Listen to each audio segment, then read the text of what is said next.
want to preach today from Psalm 8 and verses 4, 5, and 6. I'm reading from the New King James Version, and we find these words. What is man that you are mindful of him, and the Son of Man that you visit him? For you have made him a little lower than the angels, and you have crowned him with glory and honor. You have made him to have dominion over the works of your hands. You have put all things under his feet. Say amen if you can. I want to preach on this E-City special E4 edition. I want to preach about maximizing our talents. Maximizing our talents. When I say talents, I'm talking about God-given abilities. When I say talents, I'm talking about spiritual giftedness. When I say talents, I'm talking about natural skills. When I say talents, I'm talking about a divine capacity that God himself has wired into each of our DNAs. And grab this, he wired it into our DNA for his glory and for the advancement of his kingdom. During the Great Depression, the Colorado River was just some massive body of water. This massive body of water had billions of gallons, literally just aimlessly passing through the community. But then they built the Hoover Dam. When they built the Hoover Dam and it's constructed, that same river, the Colorado River, that was massively, aimlessly passing through the community, that same body of water got channeled for irrigation, channeled for power, channeled for the good of the community. In other words, the resource was there, but it was not channeled and developed in a way for its maximum use. I would suggest to us today that such may also be true of us, that the resource is there, the gift is there, the talent is there, the ability is there, but we've not done everything that God has called us to do to maximize it. I want to argue today, family, that what God gave you is not for display. What God gave you is for dominion. Y'all, we've been journeying through sacred stewardship all month of January. We've talked about monitoring our time. We talked about managing our treasures. We talked about maintaining our temples. Pastor Kyle and Pastor Stephanie, appreciate their word last Sunday. And today, I want to close with maximizing our talents. Now, before we go to work, I want to ask everyone, hopefully you're worshiping with some people in your house, your living room, around you. Now, this is not, I'm going to give you permission today. This is not the moment to be humble, but this is also not the moment to be fake modest, because some of y'all can be fake modest. Here's the question I want you to answer with the people that are around you worshiping. What's one thing you do better than most people? What's one thing that you do better than most people? Now, here's my follow-up question. Are you using that thing, that gift, that ability, that talent? Are you using it serving God, or are you using it to soothe your own ego? Too many of us are sitting on gifts that could transform our community. But unfortunately, oftentimes we treat our talents like they are hobbies and not like holy callings. Somebody say holy callings. Type that in, holy callings. Because what I want you to see is that what God placed in you is not to be shelved. It is not to be pushed into a corner. It is not to be minimized. It is to be maximized. Proof of this is in Psalm 8. Psalm 8, our text today, is written by King David. It is likely as king, he is now reflecting on the majesty. I know he's reflecting on the majesty of God's displayed creation. Look at the wonderful words that he writes with. He says, what is man that you are mindful of him, and the Son of Man that you visit him? Mindful and visit, mindful and visit. He says, what is man that you are remembering him? Mindful. What is man that you are concerned with? What is man that you have given purpose to? What he's saying is that God doesn't just think about us occasionally. I'm going somewhere. God remembers us intentionally. God visits us purposefully. God concerns himself with us. What is it about us that has you thinking about us, that has you mindful of us? And then he says, what is it about us that has you visiting us? What is it about us that has you attending to us? What is it about us that has you numbering us? What is it about us that has you appointing us? What is it about us, God, that has you accounting for me? This is what he's teaching us, that God is mindful of me and God is visiting me. And when God is mindful of us and visiting us, he's not visiting us to bring us comfort. He is visiting us to bring us commissioning. That what God is saying through David is that he has made us, watch the language of the text, a little lower than the angels. Literally, the Hebrew word Elohim could literally mean God himself. I've made you a little lower than the angels. I've made you, some scholars would argue, I have made you a little lower than God himself. He's saying to us, family, that God created us with divine-like capacity. Divine-like capacity for creativity, divine-like capacity for authority, divine-like capacity for stewardship. And then he says he's crowned us with glory and with honor. He has crowned us. He has encircled us with sovereignty. He has bestowed upon us royal dignity. And not only has he given us sovereignty, he's given us glory. He's given us significance. He's given us weightiness. He's given us the heavy presence of worth. He's given us splendor and magnificence. Here's the revelation that I hope we can grab. You were not just given random abilities. You were crowned with specific capacity to exercise dominion. Your talent is not by accident. Your talent is by appointment. Your gifts are not for entertainment. Your gifts are for equipment for governance. So I want to say three things about this issue of maximizing our talents. The first thing that I want to say to us today on this E-City E4 edition of worship is that God is calling all of us to recognize, type that in, recognize our talent. In other words, he's teaching us that we all must discover our own divine design. That the first step in maximizing our talents is recognizing, watch this, that God is mindful of you specifically. This is what David says in the text, verse 4. What is man that you are mindful of him? The word man, literally Enosh. What is Enosh that you are mindful of him? He's saying, what is it about us? What is it of our human frailty and our own mortality that you have us on your mind? He's saying, what is frail, mortal humanity that the eternal God pays attention to us? That's exactly the point, family. The point is God's mindfulness of us creates significance. When the creator of the universe focuses attention on you, come on, somebody put your hands on yourself and say, I must matter. See, this is not just any old somebody who's saying, I've been thinking about you. This is God that made all of creation saying, you matter to me. Every talent we have is evidence of God's mindfulness. Your ability to sing isn't random. God had you on his mind as a worshiper. He wanted you to lead. Your gift for teaching isn't accidental. God was mindful of the learning he wanted to facilitate through you. Your skill in business isn't luck.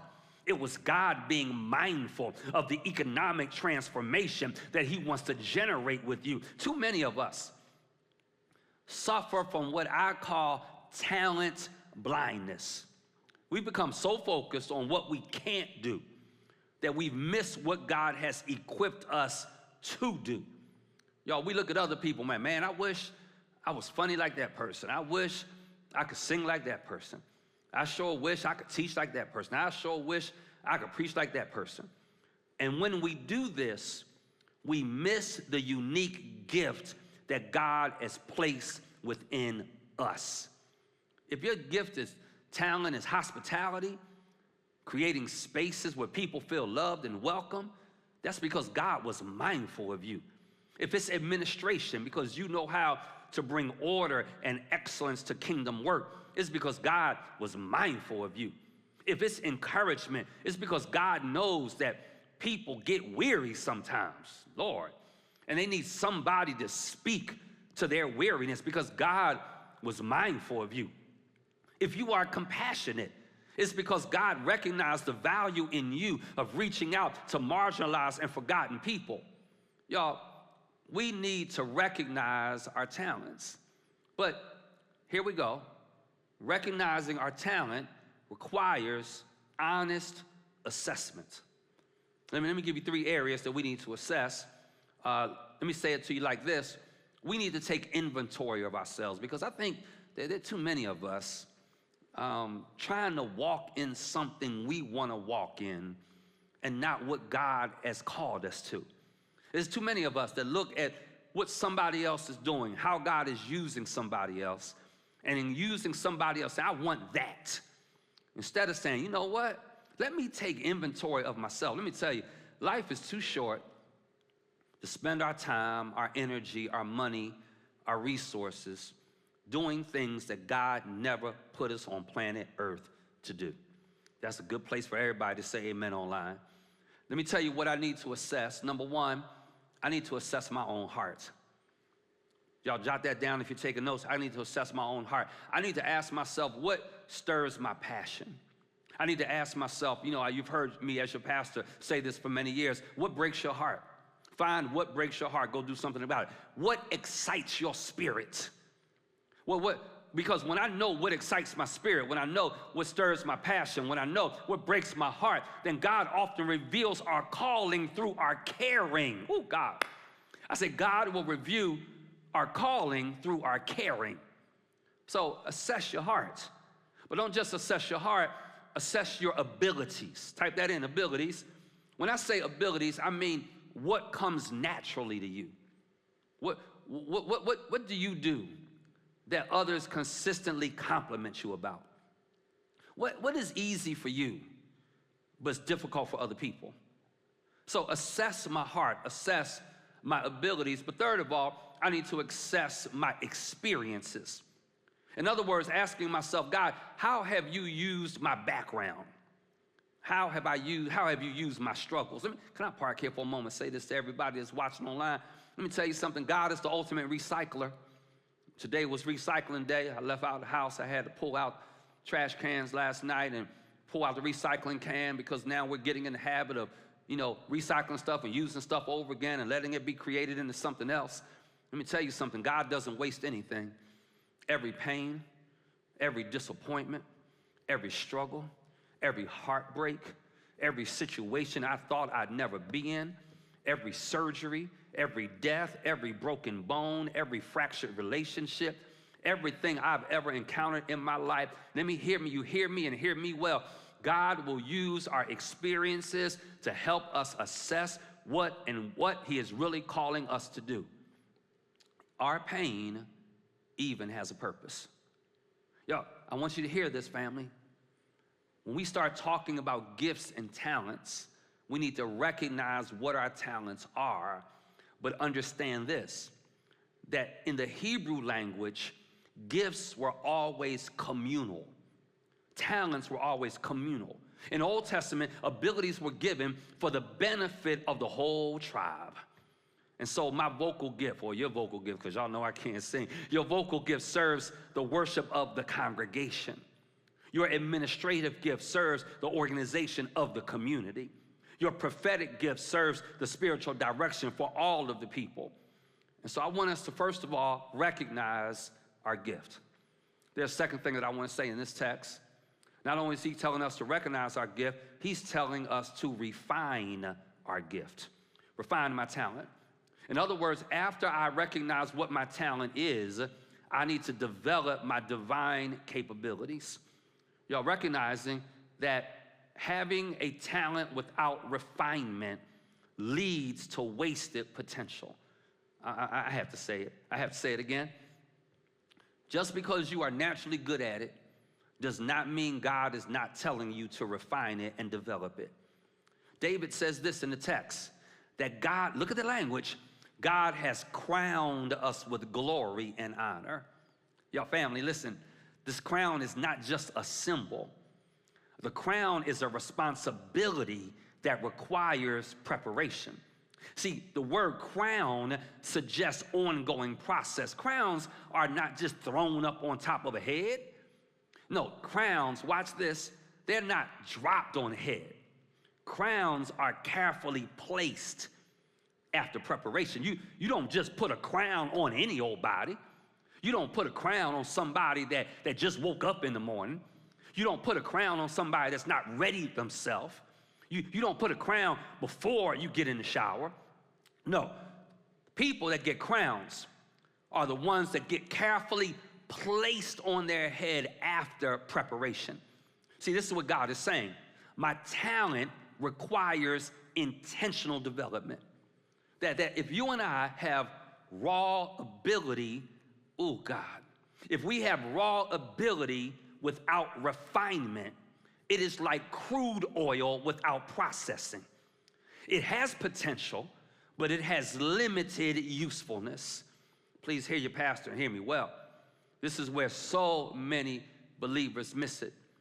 They think because God has given them a talent, because they're naturally good at something, that they don't need to work on it. They have this belief that divine giftedness exempts us from human discipline. But God's gifts are not shortcuts, they're starting points. Think about David himself. I mean, he wrote this. God gave him musical ability, but it was David that spent years in the wilderness, we learn this, developing it. He didn't just show up at Saul's palace with a harp expecting excellence. He refined his gift through practice, through discipline, and through dedication. That's why when you and I begin studying the parable of the talents in Matthew chapter 25, it's not just about money. It's about ability development. The servant who multiplied their talents did it through investment and through risk.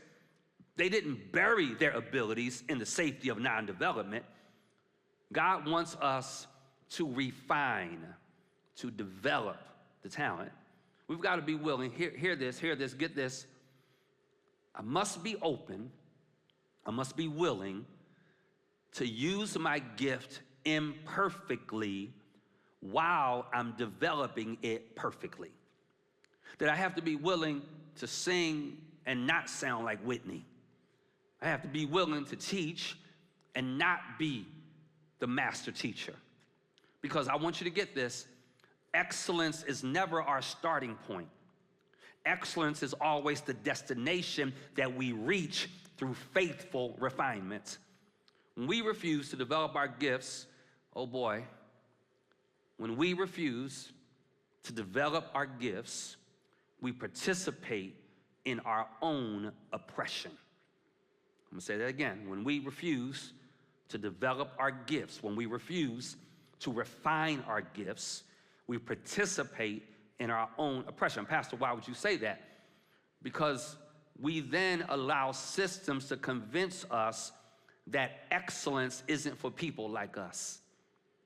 But when God crowns us, he crowns us knowing that we need to refine our gifts and talents, and we need to make better and make excellent what he's calling us to do.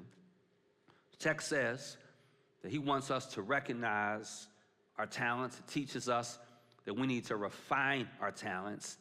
And then here's the last thing. It teaches us that we need to release, type that in, release our talents. In other words, it is about discovering the gift, it's about developing the gift, and now it is about deploying the gift. Maximizing our talents means understanding that God has given us dominion. Now grab this. He's given us dominion through our gifts. David says, you have made him to have dominion over the works of your hands. You have put all things under his feet. Now that's strange language, because let me be honest. You have made him to have dominion over the works of your hands. You have put all things under his feet. but I'm not good at everything. I don't beat everything. I don't conquer everything. So what could David be meaning? What is God sharing with us through David? He's saying to us, y'all, that my talent is my sphere of dominion. That when I'm operating in what God has called me to operate in, then at that moment, I am now in my sphere of dominion. God, it's so good word if we grab it. So God is saying, whatever I've gifted you to do, once you do it excellently, once you do it to the best of your ability, then I'm giving you authority and power in that sphere of your talent to creatively and positively change everything around you. So if you're gifted in education, then you have dominion in learning environments. If you're gifted in healthcare, then you have dominion in healing spaces. If you're gifted in business, then you have dominion in economic systems. So God is saying, y'all, that my talent is the sphere of my dominion. But if we don't exercise my gift, then that sphere remains unchanged. Y'all, James Cone, liberation theologian, said, liberation is not only about freedom from oppression, but also freedom to use one's gift for the transformation of community.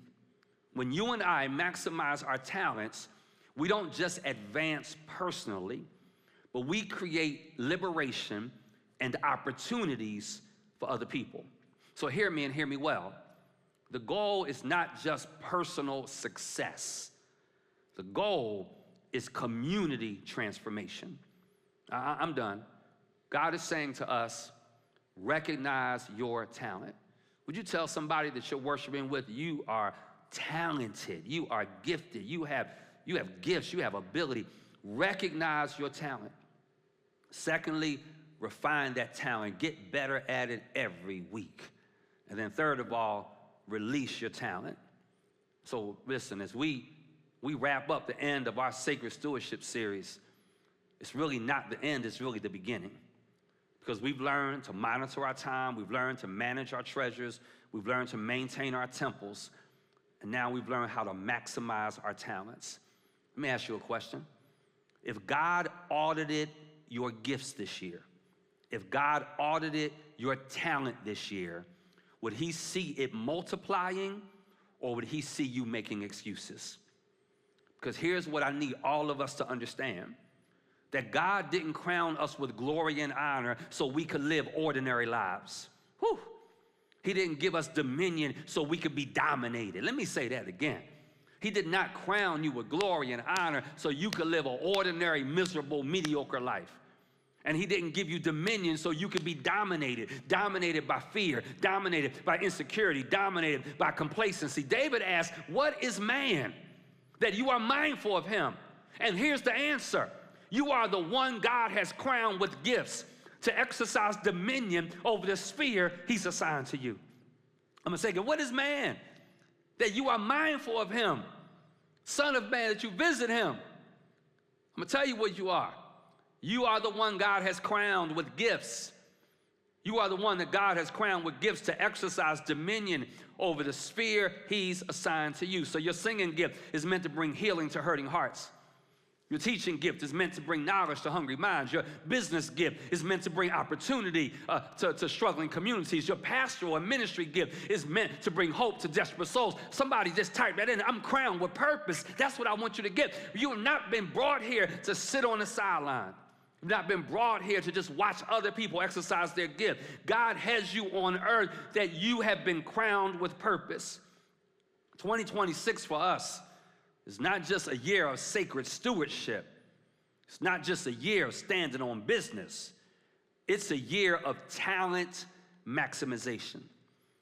Family, listen to your pastor. When we maximize our talents, we don't just change our lives.